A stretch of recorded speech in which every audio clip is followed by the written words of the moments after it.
கிச்சிலி சம்பா குத்தி எடுத்தே மொச்ச குழம்பும் வச்சு எடுத்தே ஆமாடி அதுக்காகத்தான்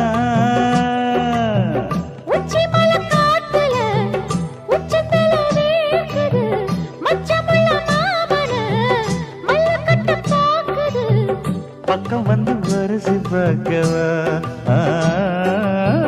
பந்தி வச்சு பசிய தீக்கவா கிச்சிலி சம்பா குத்தி எடுத்தே